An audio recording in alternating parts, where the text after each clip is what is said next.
Hey everybody, so today I am making a duty uniform version of Commander Sisko from Deep Space Nine.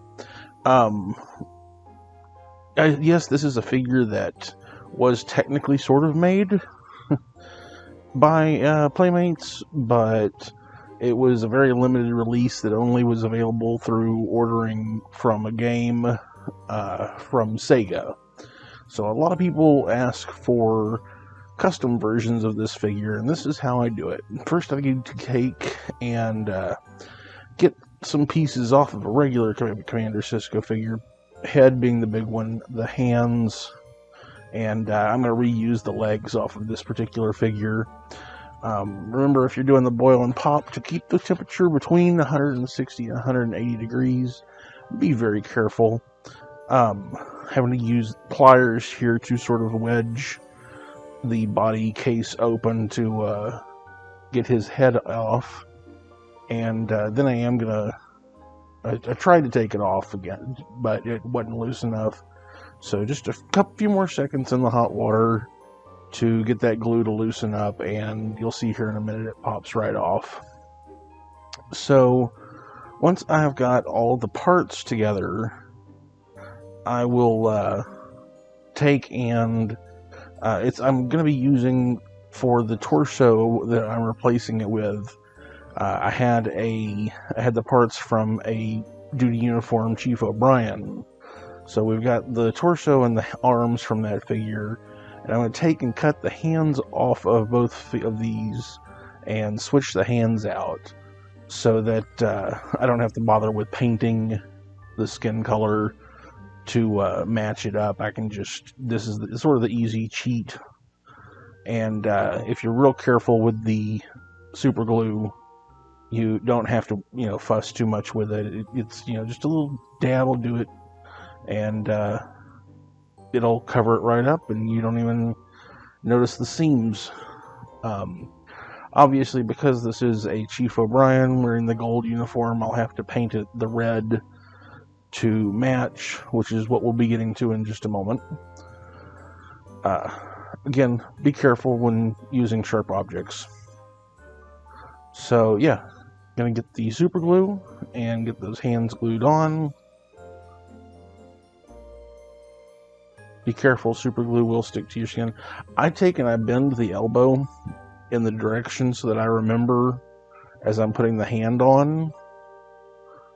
I have the shoulder joint pushing there, so I can pay attention to which direction the hand needs to go on.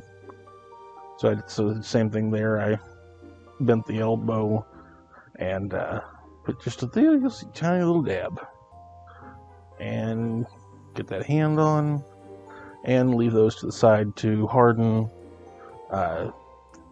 Gorilla Glue is usually hard within about 5 minutes, fully set within about 24 hours.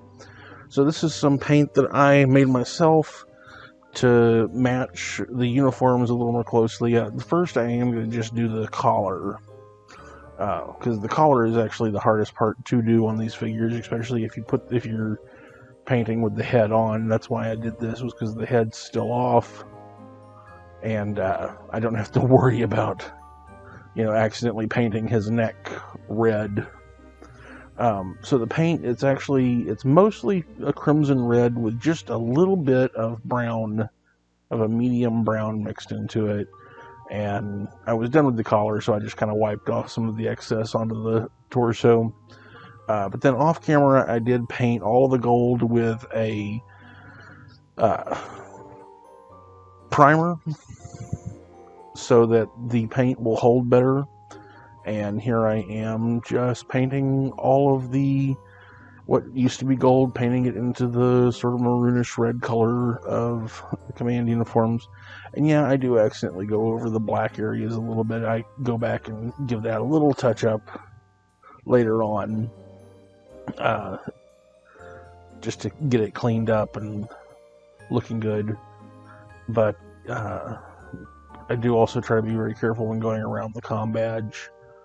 But this is fairly easy to do if you're just using a small paintbrush. And I know this looks like I'm going really fast, but this is sped up like 300%. So Take your time, don't rush, and you should be set to go with that. You do have to take and like paint the inside of the elbow with the arm straight, let that dry, and then bend it, and then paint the outside of the elbow, let that dry, and then of course after I get all the painting done, I do put on a clear coat to protect the paint so that it doesn't get scratched off, because this is a very good paint. It does harden really well, but while it's hardening, I don't want it to accidentally bump or scratch against something and get damaged, which does have a tendency to happen sometimes, but it's okay. So now everything is clear coated and hard and looking good, so I'm going to take and put the body together. I'm going to put just a little bit of glue on the seams there above the shoulders, and I do put just a tiny touch of glue on the little round bits where the pegs will go in to hold everything together. It's not much, it's just enough to secure it, and this is always the fun part, trying to reassemble the body, and you do have to press everything in real good. And of course, some of the glue did slip out on the shoulder, so I had to paint over, because when it dried, because it turns that sort of grayish white color, so I had to paint over that after it dried. But here is the finished Sisko. Again, putting him on this little roundabout table so you can check them out. I'm pretty proud with how this turned out. Like I said, this is the legs are from that same Wave 1 Sisko with the head and the hands. I hope you enjoyed this, and I'll see you next time. If you enjoy my videos and want to see more, please like, subscribe, and hit that bell icon. Also, you can support the show by signing up on Patreon, or head over to Zazzle to pick up prints of my artwork, prints on canvas, t-shirts, and other merch. You can find me on social media. For more information and updates on the channel, all info is below. If you didn't enjoy the video, why are you still here? Do you want a song? Ba, ba, black sheep, have you any wool? Yes, them, 3 bags full. One for the master, who can screw himself. You can listen to somebody else.